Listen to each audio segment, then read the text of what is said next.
বিষয়বস্তু সম্পর্কে বক্তব্য রাখতে আমি আহ্বান জানাচ্ছি আমার স্নেহাস্পদ গুরুভগিনী ত্রিতদীপা বন্দ্যোপাধ্যায়কে।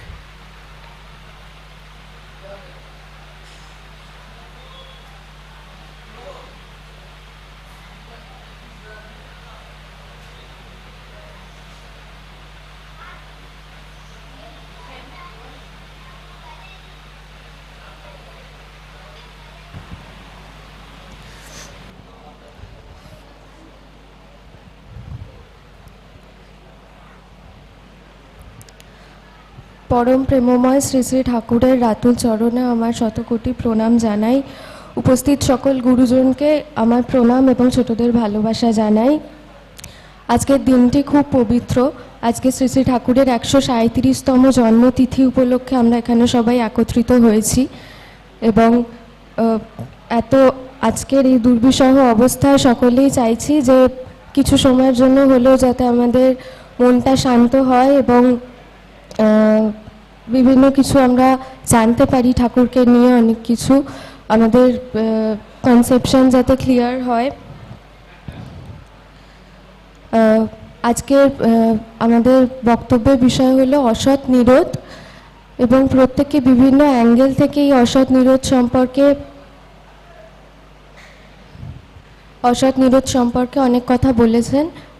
আমার নিজের অনেক কিছু জানার ছিল, আমি অনেক কিছু জেনেছি সবার থেকে, দাদা দিদিদের কাছ থেকে। আর কিছু হয়তো বলার নেই, কিন্তু তাও যদি বলতেই হয় অসৎ নিরোধ নিয়ে কিছু বলতে গেলে আগেই বলতে হয় অসৎ নিরোধ কি। অসৎ কথাটা হচ্ছে সতের বিপরীত। সৎ মানে কি? বেঁচে থাকা, টু এক্সিস্ট। আমাদের যে আমি আছি, মানে আমার জীবন বা সত্তা আছে, এই যে ফিলিংসটা, এটা আমরা ফিল করতে পারি যে আমি বেঁচে আছি এবং এটাই হলো আমার সত্তা। সত্তা সচ্চিদানন্দময়, অসৎ নিরোধী সতই। সচ্চিদানন্দময়, সৎ চিত আনন্দময়। সৎ মানে কি? বেঁচে থাকা। চিত মানে চেতনা, আর আনন্দ মানে বিবর্ধন, মানে হলো সুচেতনায় বেঁচে থাকা ও বিবর্ধন, মানে সকলকে নিয়ে যে বেঁচে থাকা, সেটাই হচ্ছে আমার সত্তামুখী চলন। ঠাকুর বলেছেন আমার চলনটা সেরকমই হওয়া উচিত। এবং এই সত্তার চলন চলতে গিয়ে তার পরিপন্থী যা কিছু, সেগুলোকে যখন আমরা নিরসন করার চেষ্টা করছি, যা কিছু পরিপন্থী, সেটাই তখন অসৎ। একটা সাপের দিকে যদি একটু এগিয়ে যান, সাপটার সাথে সাথে ফোঁস করে ওঠে। কেন? কারণ তার মনে হয় তার দিকে বিপদ আসছে। একটা গরুর দিকে এগিয়ে গেলে গরুটার সাথে সাথে শিং বাগিয়ে আসে। গরুটা ভাবে যে আমরা ওদের ক্ষতি করতে যাচ্ছি।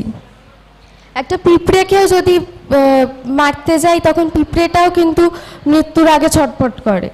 তো মানে বাঁচানোর যে চেষ্টা, ইভেন যখন মানুষ আত্মহত্যা করতে যায়, ঠাকুর বলছেন মানে ডিটারমাইন্ড হয়ে যখন ভাবছি যে এবার মারা যাব আমি, সেই আত্মহত্যা শেষ মুহূর্তে মানুষের যে বাঁচার চেষ্টা, কি সেই সাংঘাতিক একটা আকুতি যেন হয়।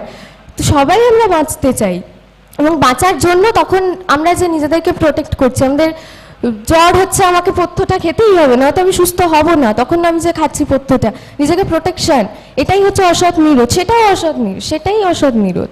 আমাদের এই কনসেপশনটাই ক্লিয়ার ছিল না, আমার তো ছিল না। কারণ বিরোধ আর নিরোধ, এই সবাই যেটা বলছে, নিরোধ মানে কি? র্যাশনালি রিয়াকশন, মানে যুক্তিপূর্ণভাবে আমি যে কথাগুলো বলবো বা যে প্রতিবাদটা আমার হবে। আর বিরোধ মানে কি? ফাইট, সংঘর্ষ চলে আসছে তখন। সেটা কিন্তু ঠাকুর বলেননি। ঠাকুর বলছেন র্যাশনালি রিয়াকশন করতে। ঠিক আছে? সেটাই হচ্ছে অসৎ নিরোধ। এবং প্রভু যিশু বলেছেন যেটা, রেজিস্ট নো ইভিল। রেজিস্ট, প্রতিবাদ, নিরোধ করো, নো ইভিল, কোনো অসৎ কাজ নয়। উনি নিজের জীবন দিয়ে দেখিয়ে গেছেন। এই যে ব্যবসায়ীদের যে গল্পটা হচ্ছিল, যে ব্যবসায়ীদেরকে একা লাঠি নিয়ে তখন সব ব্যবসায়ীদেরকে তাড়িয়ে দিলেন উনি, যে আমার প্রভুর জায়গা নষ্ট হচ্ছে, এখানে ব্যবসা করছো তোমরা। হ্যাঁ, তো সেটাকে ওনার অনুগামীরাই আবার কিরমভাবে পরিবর্তন করে দিল কথাটা। রেজিস্ট নো ইভিল, পাঞ্চুয়েশনটাই তুলে দিল, কমাটা, রেজিস্টের যে কমাটা ছিল সেটাই তুলে দিল, যে নিরোধ করো না, অসৎকে নিরোধ করো না। আমরা ভুল জানছি, ওই জন্য ঠাকুর বলছেন হতে মানুষ হলি গরু, গরু হয়ে গেলাম। আমরা জানছিও ভুল, বলছিও ভুল, বলতেই পারছি না। এবং এটা তো বুঝতে হবে জিনিসটা, যে কমাটা ছিল, প্রভু যিশুর নিজের জীবনটাই তো তার সব থেকে বড় উদাহরণ। স্বামীজি বলছেন যে don't recognise weakness in others, weakness is weakness. Weakness মানে কি? দস্যু প্রবৃত্তি। দস্যু প্রবৃত্তিকে সমর্থন করো না, সেটা দুর্বলতা।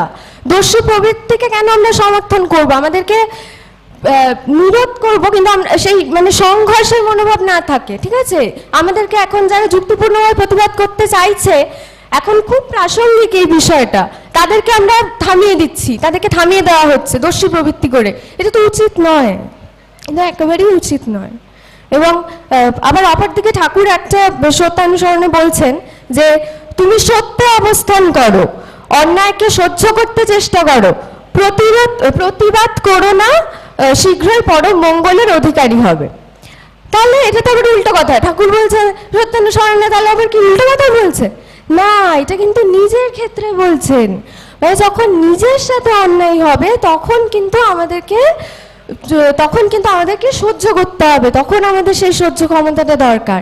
কিন্তু যখন অন্যের উপর অন্যায় হবে তখন আমরা ঝাঁপিয়ে পড়বো। দ্রৌপদী আর শ্রীকৃষ্ণের খুব সুন্দর কথোপকথন ছিল। দ্রৌপদী যখন বস্ত্রহরণ হয়েছে, দ্রৌপদীর ভেতর অগ্নিকুণ্ড জ্বলছে, উনি কক্ষের দরজা বন্ধ করে দিয়েছেন, একমাত্র কৃষ্ণ এসে সেই দরজা খুলতে পেরেছিলেন। এবং তখন কৃষ্ণকে যখন উনি বলছেন যে তখন উনি বলছেন যে আমার সাথেই কেন এরম হলো, তখন কৃষ্ণ বলছেন যে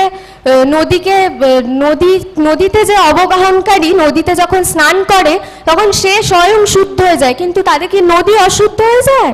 তুমি অশুদ্ধ হয়ে যাওনি, এটা তোমার পাপের ফল নয়। দুর্যোধনের পূর্বজন্মে কৃতকর্ম সে ভোগ করলো, এবং তোমাকে এটা নিয়ে মুষড়ে পড়লে হবে না যে তোমার সাথে এত বড় অন্যায় হয়েছে। তোমাকে আরো বৃহত্তর ক্ষেত্রে তোমাকে ভাবতে হবে যে আর্যাবর্ত সম্রাজ্ঞীর সাথে যে এত বড় অন্যায় করেছে, সমাজের সাধারণ একটি নারীর সে কি অবস্থা করবে। এই জন্য এই মনোভাবটা নিয়ে তোমাকে তখন প্রতিবাদটা করতে হবে। এবং সেই যে প্রতিবাদটা হবে, তখন যখন তোমার কনসেপশনটা ঘুরে গেল, তখন যে তুমি প্রতিবাদটা করলে সেটা কিন্তু ধর্মযুদ্ধ। তখন তুমি সংঘর্ষ করো, সেটা কিন্তু ধর্মযুদ্ধ। এই যে তাকে পুরো ঘুরিয়ে দিল তার কনসেপশনটা। এইভাবে এটাই হচ্ছে অসৎ নিরোধ। এইভাবে বিভিন্ন জায়গায় প্রত্যেক যুগপুরুষ অনেক কথা বলেছেন। এবং অসৎ নিরোধের উপায়গুলো কি? ফার্স্টেই হচ্ছে আত্মবিশ্লেষণ। আমাকে নিজেকে তো আগে ঠিক হতে হবে। আত্মবিশ্লেষণটা কি? আমি যেটা হয়তো আমার বৃত্তিমুখী চলন, আমি যেটা ভাবছি এটাই তো ঠিক, আরে বাবা ঠিক আছে, এটাই ঠিক আছে, কিন্তু তাহলে তো আমাকে হলো না। আমাকে তো জানতে হবে যে কোনটা ঠিক কোনটা ভুল। তার জন্যই গুরু ধরা, তার জন্য দীক্ষা নিতে হবে। প্রভু যিশু বলছেন unless you born again you cannot enter the kingdom of haven.